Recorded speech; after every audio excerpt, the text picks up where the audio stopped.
since I started working from home, I'm almost always wearing clothes that I could just wear to the gym. No, I've fallen in love with long basketball shorts. Oh, nice. You cannot get enough of those, because basically that's my attire. My attire is I got long basketball shorts on now, and then if I'm going to be seen by people, I'll throw on a polo. Well, you were talking beforehand about how, because of your sort of commitment to branding, which when you said this, I was like, yep, that's absolutely a thing I should do, but don't, is wear something orange, right? And it's like a uniform. The strength of a uniform is you don't have to think about it. Well, I think that Steve Jobs and Zuckerberg, they have it right, where, I mean, we're expending, I guess theoretically, we're expending so much mental energy on things. Yeah. What if we took that one thing off? Where, I mean, I feel for people that have to look in their closet and say, what am I going to wear today? It's really easy for me. Hey everybody, it's the Data Driven Marketer, sponsored by NetWise. I'm Adam. I'm Brian. And I'm Joe. Welcome back for another hang in the data basement. Thanks for joining us, and special thanks to our guest this week, Joe Pulizzi, who is a author of Content Inc. and the founder at The Tilt. But from here, I'll let you take it.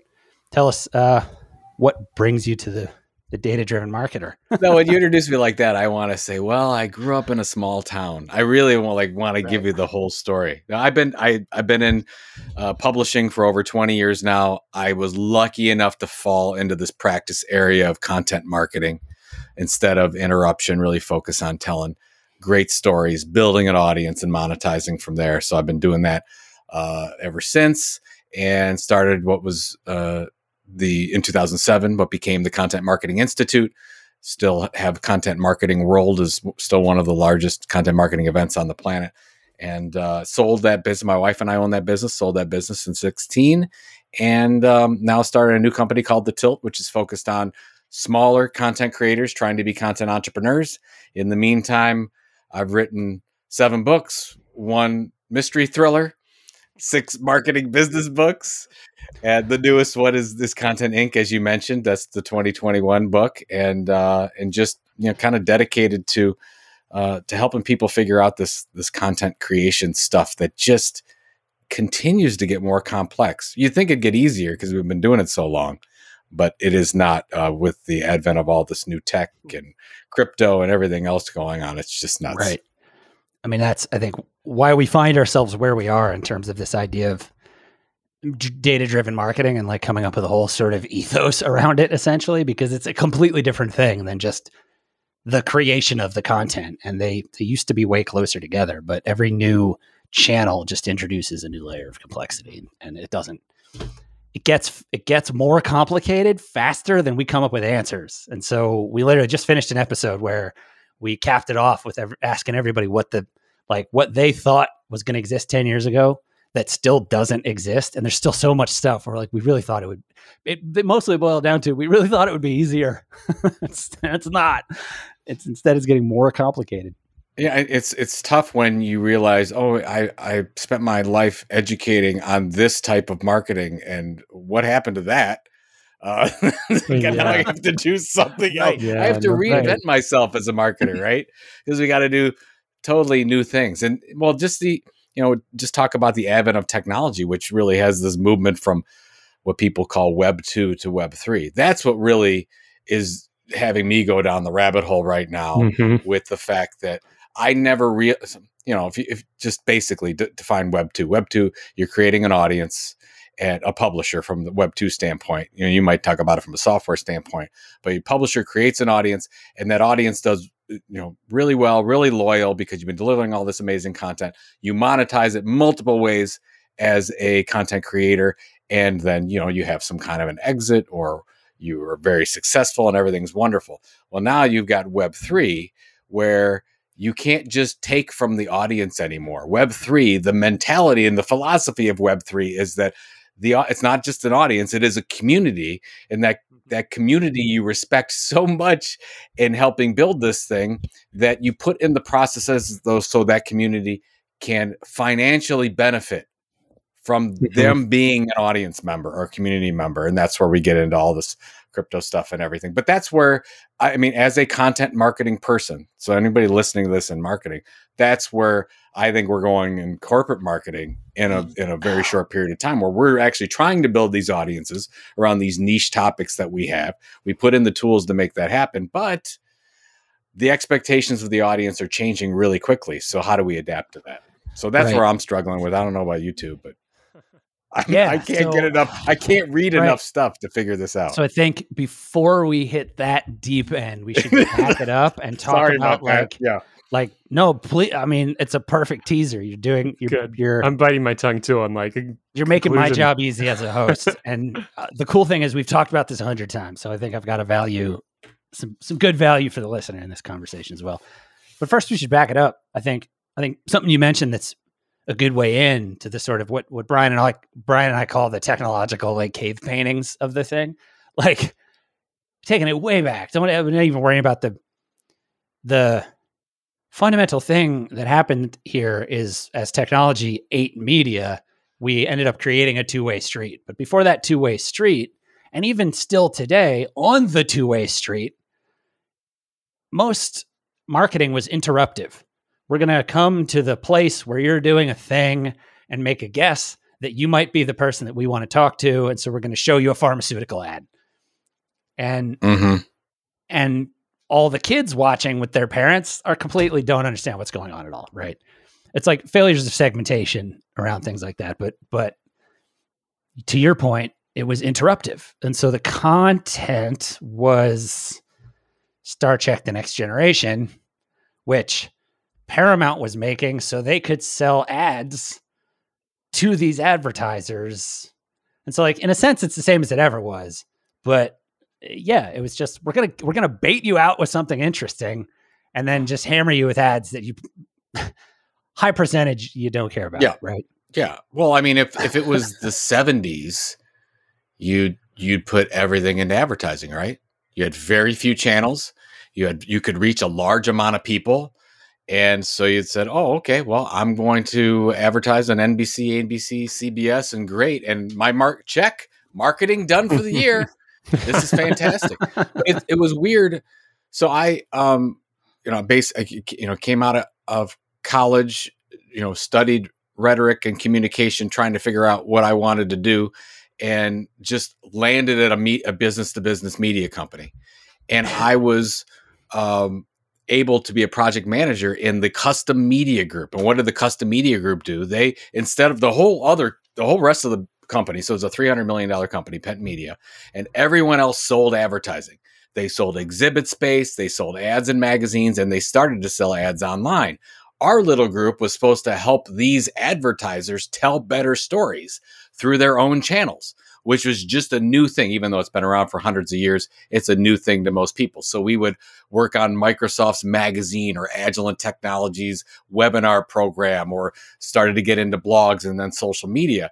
And we had all this technology where we could now reach audiences directly. It didn't cost near as much as it used to, because back in the day, if you wanted to have your own television station, it was a pretty large investment. So you have to build that audience and do that. So now you're getting into, and I think I made the realization on, 2003, 2004, when we were starting to get into talks with Google. What's crazy is there were 47 publications at Penton, business publications across all crazy things like heating and air conditioning, machine design, Industry Week, whatever the case is. And we were getting into conversations with Google because there was the real thought of, do we let Google spider our web pages? Because that's going to take we don't want them to go to Google and then to us. Right. We want them to go directly to us. There was this conversation. So good or bad. That was the right instinct. Yeah. It didn't play out for 10 years. I know. They shouldn't have done it. That ship sailed. Well, it was interesting. But that was my realization. I'm like, oh my God, more people are going to use this thing called Google, and then ultimately Facebook and Twitter as we went to 2005, 2007. Right. Well, how do those people get found? They have to create really good content, but they can't just do one-off. They have to do it consistently over a long period of time. That's what, Google benefited. You couldn't game that system more and more. You wanted quality links, so it had to be really good. And that's when I realized, oh my God, all these companies are going to have to learn how to tell better stories because most of it's terrible. Most of the content is the one thing that companies create more of than anything else on the planet. And most of it is horrible. So I was like, oh my God, this is going to be a big area. And that's why I left in 2007 to create Content Marketing Institute, because as we were getting inundated with how do I do this and how do I staff up and what tech do I use and all that, and how long should I expect results for? What are the things that the key performance indicators I need to look at? That's what we were getting into. So it's crazy that was only 20 years ago that people started to realize it. Content marketing didn't even exist until 2007 as a name. There were no content strategy folks. Content is all new. And here we are today. It's every enterprise you look at probably has 10, 15, 20 content titles of some kind. Yeah, I love a comment Adam makes all the time, that every business has to become a media company now, or every business is becoming a media company now, right? And it's all an angle I really like about it. And this is different depending on the industry and the business type and stuff. But a lot of it, especially in the space where we operate and where a lot of our listeners are in B2B, right? It's educational. And my background before this company, before I was even in marketing, was in manufacturing. And I actually got a ton of those magazines from Penton, and we worked with Penton at my last company with partnerships and media. And I kind of accidentally found my way into marketing, but it was so interesting to see how much the storytelling really just drives absolutely everything in the modern world, right? When I started to uncover that, like, wait, the reason I get this free magazine that was super relevant and helpful for me, like starting my job as a mechanical engineer, it had all this useful stuff in it. The only reason they make that is because they had ads in it, and they got my demographic information when I signed up for like 4 of them. It started blowing my mind.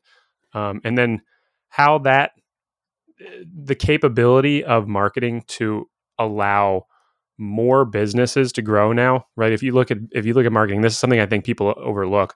If you look at the marketing that you were describing, where you only had a few channels, you've got TV. A small business can't afford to advertise on television for the most part, right? Maybe a few big companies in your space, right? A law firm.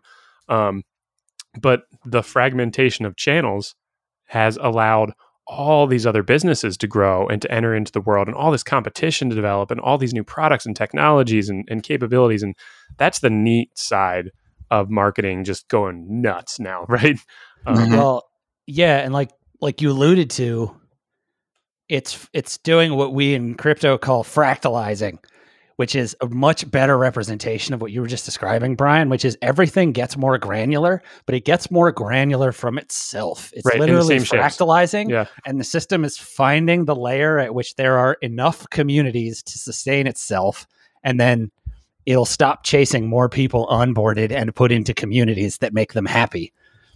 But that's a you're on rabbit hole. What's crazy? Well, what's crazy about this is the fact that if let's say you wanted to create a blog, and you're an individual and you focus on a particular audience and you find this niche and you want to be the leading expert in that niche, and you're going up against IBM, I'll put my money every time on the individual than I will IBM. Too many politics, too many people wanting different things. Oh, we can't talk about that. We can't be authentic about that. We have to show that that's not the colors we use. That's not the right branding. But the individual one can totally be themselves and saying, hey, this is the truth. Listen to me, or focus in areas that the large company can't. But so that's what you're doing. You go into big companies. You go into big companies, and you're trying to teach them. Look, you have to. Right. You that's your competition. Your competition is not just the 4 or 5 people that sell the product you sell anymore. You're up against everyone on YouTube and Google and all the podcasts and Twitch and God knows what else now. Right. They're eating your attention stream. That's right. So, yeah. So, oh man, there's so many. Okay. So I want to keep walking through. So we got from that to Web 1, which was essentially still just a broadcast medium, because you could visit websites and you could find them on Google, and Google was sort of starting to play with sending you places. Web 2 was the explosion, because that's the back and forth where Facebook is actually paying attention to your like second to second engagement with the ads. They really know how those messages are landing and stuff. And now if you go run ads on Google, like I think I said before we started talking, being an ad agency used to be a lot more like, okay, we're going to come up with the story for this big push, and here's what it's going to be, and it's going to run through all the committees and blah, blah, blah. We don't have to do that anymore. Now we just come up with the 10 best ideas, and we put them all up and test them. And that's sort of the data-driven thing, right? Mm-hmm. Like, that's what Web 2 enabled. And then Web 3 makes it possible for every single one of those tendrils to be a loyalty program. Like, these things are not brand new things. We've been doing frequent flyer miles for a while. Web 3 just makes it trivial for everyone to have a frequent flyer mile that's actually like worthwhile. And then technologically, there's no reason that can't also just be shareholder stock. So like, imagine getting a trickle of IBM stock for using IBM. It would only increase loyalty. So that kind of gets us to the crazy Web 3 stuff, I feel like. Well, you're right. But I think if you look at Web 2 and the domination of the platforms, where we're all the product, right? It's free. So we are all the product, and who's making all the money? I mean, if you look at what's happened in the stock market over the last 4 years, where you have Amazon and Google and Apple just making a disproportionate amount of revenue and profit compared to everyone else, because they are fleecing our value. Web 3, to me, theoretically, philosophically, I believe that some of that power reverts back to the individual. That's what I want to believe. That's where I think that if you are a marketer today, we've got to start thinking about that kind, because I mean, we've talked about it forever, but we've never really had the means to do it, where we would say, okay, I've got a thing in the Content Inc. book called the subscriber hierarchy, where you have all the different places where you can build an audience. You could build an audience on YouTube and Twitch and Facebook, and then podcasts, and then all the way up the ladder to print magazines, even still today, and email newsletters. And I'd say you have to move up the subscriber hierarchy, because at the bottom, you have no control. You have no control over the algorithms that they have, and they could shut you down at any time for any reason.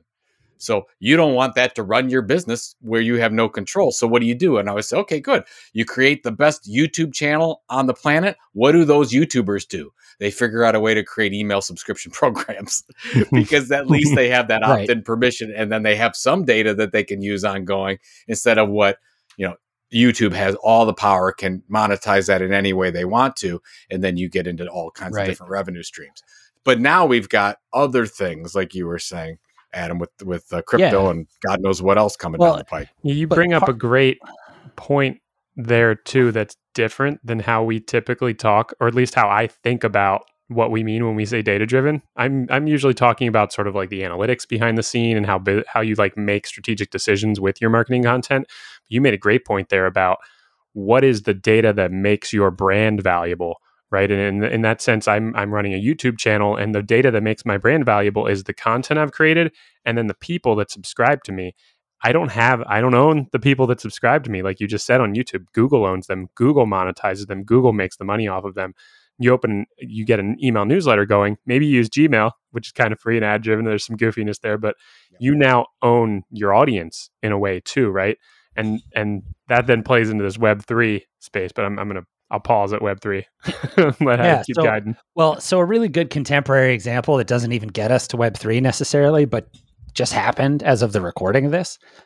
OnlyFans, which is a big creator website that, to be fair, has found its niche among sex workers, just was going to put in the terms of service language that would cause most of the sex workers to have to leave. Yes. And by sex workers, I don't mean like it's a payment conduit for prostitution. They literally just make pornographic content. And the community got so angry so fast that they pulled back after 3 days. And part of that was literally people on OnlyFans were going, that's cool, we'll just go to Fansly. Because with 2 clicks and 10 minutes of work, they just moved to another platform that does exactly the same thing, which is not really a thing that existed for first wave Web 2. So like, this is a thing that's happening at the same time as the crypto thing, which is platforms are becoming more and more beholden to their community. That's true. You know, Facebook pulled off a front-running, amazing move of scooping up all the college students in the country over a 5-year period while they didn't have competitors that didn't suck. And now they have a thing, but like, I used to always say the one problem. This is funny because I read when Facebook went public, I read all their disclosures, and as part of those disclosures, you have to like very carefully list all the possible risks to an investor in giving you money. And their biggest risk was literally everyone might leave our platform at any time. MySpace hasn't happened, but it could, and it absolutely could happen. And that's what we're getting to, a granularity now with this stuff, where OnlyFans felt that pressure so fast. Tumblr actually folded because they took port off. Well, Facebook's got a big problem here in the hierarchy of all the platforms we're talking about. They don't enable you to make money directly, right? They don't care. They take everything out. Google lets you monetize ads on YouTube. I don't know how effective that is for most people. Probably not very effective. But then you have a platform like OnlyFans, which I'm not super familiar with, but I'm assuming it's got like subscription processes built in, and you can build your media empire there, and then they help you with your business model, which is pushing us towards, right, in it, enabling businesses more and more, but it's also giving more power over to those businesses. Well, so basically, it's a great there's so much to unpack here. This is where we're making mistakes as marketers. So you gave the OnlyFans example, and they say, oh, well, we'll go to another. Well, no, what you should do is say, okay, I need to plan right now. I'm building my audience here, and I need to plan on how to go without those platforms that can turn me up. That means getting in tech, like you would get your, email tech that you can port from somewhere else that you can control a little bit more, so that you can generate up to 8, 9, 10 different ways of monetization. So if you when I look at a content creator and I want to see their maturity level, most influencers or content creators are just generating revenue one way. I've got YouTube advertising, or I've got this social media influencer deal with XYZ company. But the more mature ones, the ones that media companies know what they're doing, they're going to say, oh, okay, well, I have advertising and sponsorship that I sell directly. I do have my own conferences and events. I do my own paid subscriptions and premium content. I've got my affiliate program that I run. I have donations over here, I sell t-shirts. I sell merchandise. Exactly. Yeah, right. Or I've launched my own products. I also have my own consulting services, or for marketing, I generate this loyalty program through it. Whatever the case is, right? We're always thinking of we've been falling into this trap of saying, oh, we've got to be on all these platforms, when really what we want to do, use them for whatever you can, but you got to figure out a way to get off of them as quickly as possible so you can control your destiny a little bit more. So in this tail that this tail that we're spinning so far in terms of this ecosystem, OnlyFans is, to people that are really like crypto purists, in terms of the idea of like a bankless society and replacing money with the cryptocurrencies, OnlyFans is just a conduit to provide these performers with some, let's be very fair, if anyone's used OnlyFans here, pretty crappy publication, platform that lets you publish pictures. I don't spend as much time on OnlyFans as you do, so I can't say. In the name of research, and it's what it is a conduit to credit card companies, because it's still hard to get a credit card to let you accept payments if you're just a person. That's a horrific limitation in business right now. Crypto takes that out, and so the explosion in Web3 about what you're talking about makes it so that you can have that value live wherever you want. You can have frequent flyer miles that are freely traded and used instead of cash to pay for your services, the same way the frequent flyer miles are, but they'll live on the blockchain. And that's really the fundamental thing that's happening with Web3. We don't really need to talk about, but that's the shift. But it's important, before we go way off the reservation on this, it's important because I've been talking about the social media, the big Facebook and YouTube, they're all bad. They're not bad, but that's how I'm painting them to be. But 20 times worse are the payment mechanisms behind it. Because your whole thing with OnlyFans and if you want to get back to what happened with Pornhub before, the people that were driving those decisions were the MasterCards and Visas of the world, Right. that are the ones that are dictating this. So the Right. point is we're beholden to a lot of institutions. And I think sounds like the three of us are for any way that the individual or the company has more freedom to choose different paths of monetization than just saying, oh, I have to go get support from this other big institution because I might do this, that, and the other, and they can cut off my funding, which is what happened with these OnlyFans people. So there you go. And so I have one linking bit to hit, and then I think we actually get to NFTs and coins and that kind of stuff.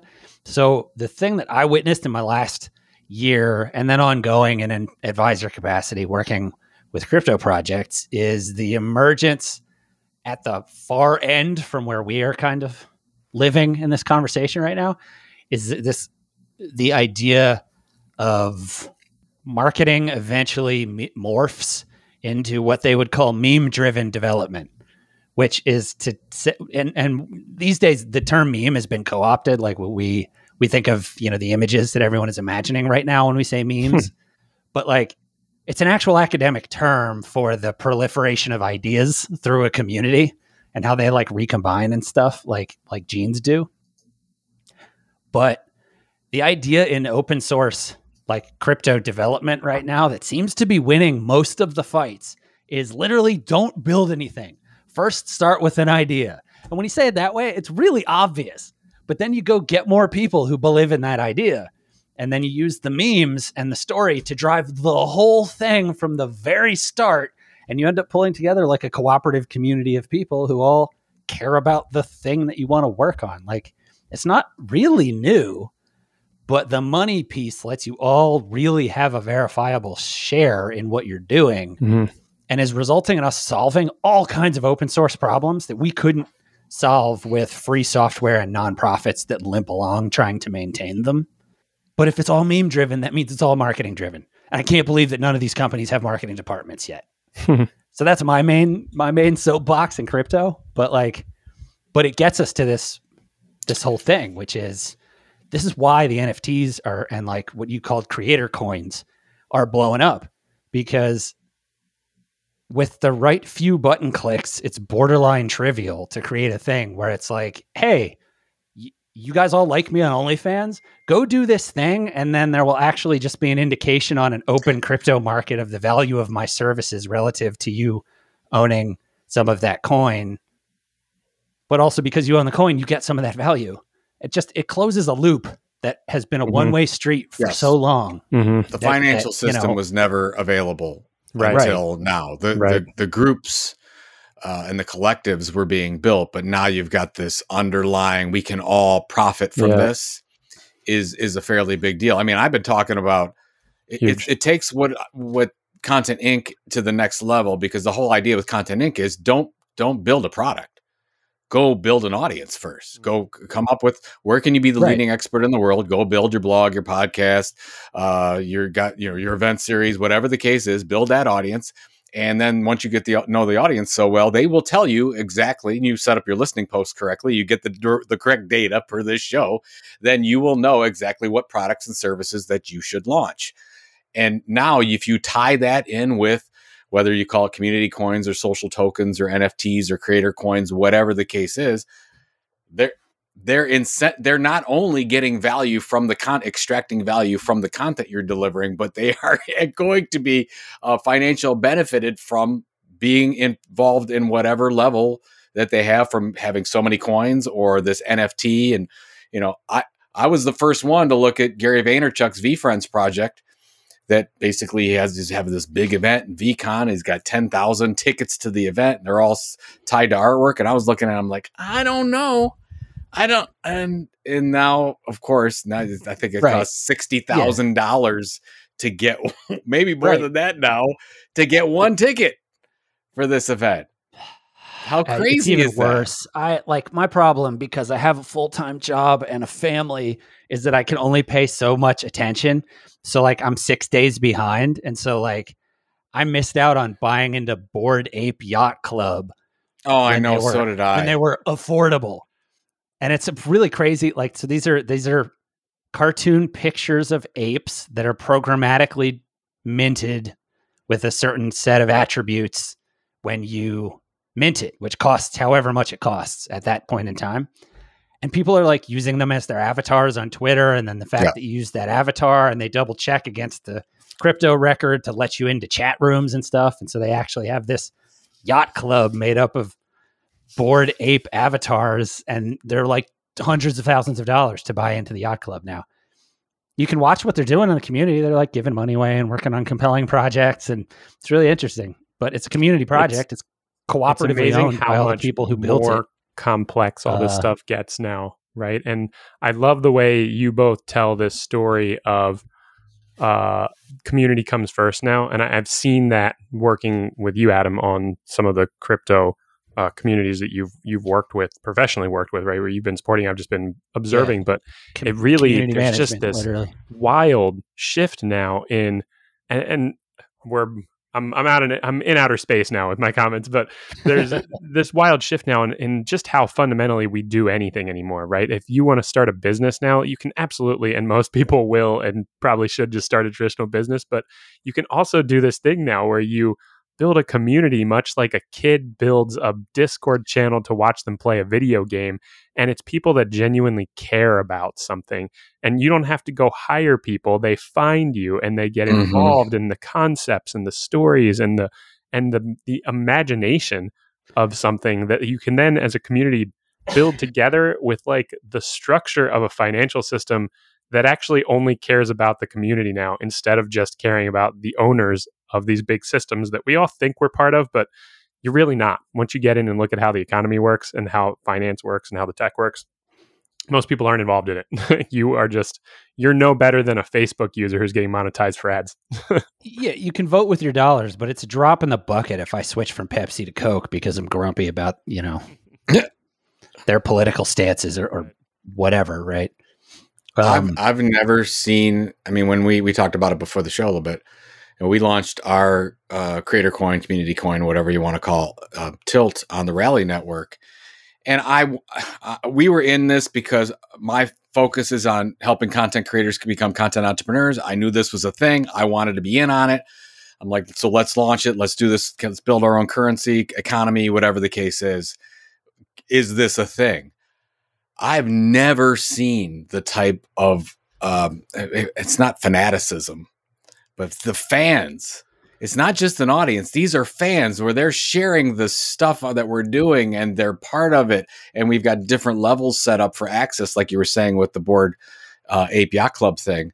And when you can do the same thing with coins, and we have a Discord group, and these people are helping. Like I remember when we started, it was, please ask a question, whatever. Now I don't have. They're all helping each other. They're like all like it's therapy time, and they're all together. We're all trying to work through this problem together, like you said, Adam, with a collective, and that technology now is affording that. So I don't want your listeners to be totally bored by this conversation, but I literally have been in marketing for 20 years, and this is blowing me away. No, because I've never seen this type of enthusiasm over somebody saying like I said, my podcast, Content Inc. I sent out a note. I'm like, hey, I'll give everybody one Tilt coin. I really could use some reviews. I'll give everybody one Tilt coin if you go review by September 10th. I came into my email inbox this morning, and it's jammed with reviews. Yeah, it's really for what people think is fake currency. This is a thing. The thing that I try to explain to people that are more on the traditional side of this stuff. It's kind of a two-piece way of saying it. One is aspirational. So start with what is sort of the second one. The people that are involved with this right now, more than likely graduated college into the first financial crisis. They have not had an opportunity to 10x their wealth like boomers did ever. And boomers got like 3 or 4 of them. And so I barely caught the tail end of the .com like 10x that happened, but we've mostly not gotten a chance to do that, right? So the idea of growing wealth in a way other than grinding away at your job so you can pay off your loans doesn't exist for them except in this space, which is why they're so consumed by it. At the same time, on the engineering side, I have not, since the advent of the web and like APIs for Twitter and Foursquare and all that kind of stuff, seen something consume the like creative energy of all of the smartest people that I know. I totally would agree with that. Yeah, You've totally got agree. so many and that's all I incredibly got. smart people. That's all I got, except there's no way that doesn't win the whole world. Are you, right? see, like, so let me ask you this question, because I'm having a tough time with it. When you get together, sparingly or whatever we're doing during COVID times to get together with people, like I was at a gathering the other day. There's about 20, 25 people there. And I looked around and I said, no one else here has a MetaMask wallet. Probably no one true. has an NFT. No one has crypto of any kind. right. And I'm thinking, okay. And by the way, it's just, there were some people there that work really hard in their jobs, and they have for a long time in real jobs. And then I know of situations like you were saying, Adam, where you've got some kids that have been struggling for a while, but now they've just paid off their $200,000 student loans because they picked up some early NFTs and sold them. And done. Or they picked up a CryptoPunk in September of 2020, and now it's worth $1 million. These are, but they don't. But this other group doesn't know about it. That's where I'm like, oh my god, we're in two different worlds here. I have ETH, they have dollars. Dollars. The hopeful signal there is that when I am at those gatherings and I mention that I advise a bunch of crypto projects, that's all anyone else at the cookout wants to talk to for the rest of the time that we're there. I just end up answering weird questions about Bitcoin. I don't know if that's the nerds I hang out with or the state of the world right now, but I mean, I go to the gym and they're talking about it on CNBC. So, well, it speaks to it's real. It speaks to how early this still is, right? If you've been watching this for almost 10 years now, right, since the original release of the Bitcoin white paper, right? It feels like we've been at this forever, and we're like, technology advances so fast, I can't stay up to date. I'm falling behind on Bitcoin, but like, it is such a new technology that it's hard for even the three of us to explain certain things to each other if we haven't read the latest release or the latest shift in some code base that backs a token, right? So it's a wild opportunity right now to, in a strange way, rebuild the entire world's like financial and software structure and community structure at a time when we need to do that for some other big reasons. Well, and that's a perfect transition to the third point that I always make, which is also, if you're talking about a younger generation here, the idea of having arbitrary storytelling where you have to do tasks for which you earn arbitrary points that you maybe care about, even though they're arbitrary. You don't have to sell that to somebody who grew up playing video games. I wanted to earn Mario points because, right? So when you collide that with the meme-driven development thing, it's an excuse for me to talk about my favorite project I've ever worked on that continues to go, and it's so super exciting. It's a developer. It's owned by a DAO, so it's all crypto, like all of our shares and how we own it and everything is all done with cryptos and how we do governance and stuff. But we run everything like the whole world is a role-playing game. So like I'm a mage or whatever in there, and somebody else is a warrior. That's and your job and title, right? Yeah, literally my job title in there is rogue, which just lines up with legal, like business affairs and marketing. But awesome, like whatever, right? I mean, that's where this stuff is going. Yeah, unfortunately, I rambled long enough on that we're out of time. But this is amazing. I didn't. Were we even on point with your regular show? Doesn't matter as long as we get to cryptocurrency by the end. It doesn't matter because this is the manifestation of data into value that you can give back to your customers, which is going to win everything.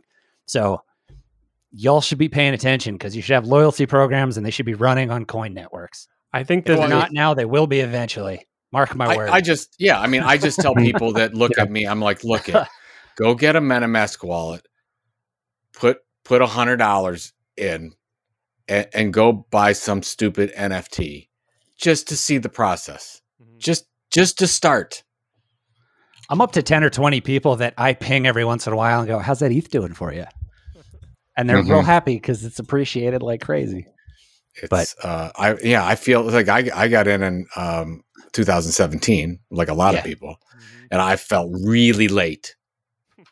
But still, I'm in my friend group. They're the only ones that have it are the ones that I talk to. But as some influencers in the space would say, that virus is spreading, which they used to say before the pandemic.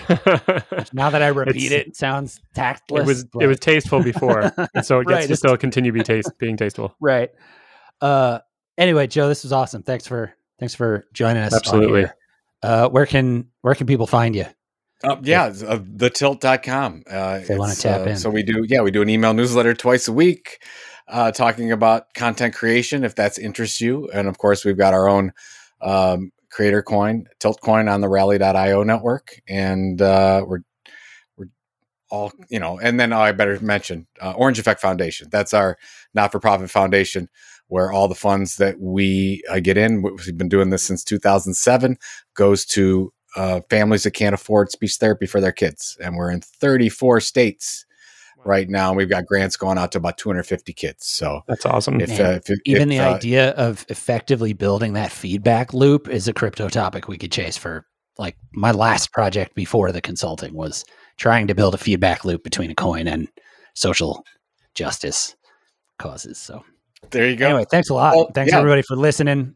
Like and subscribe to this wherever you found it, wherever you're listening. And this has been the Data Driven Marketer. It's not sponsored by NetWise. I'm Adam. I'm Brian. And I'm Joe. Take it easy, everybody.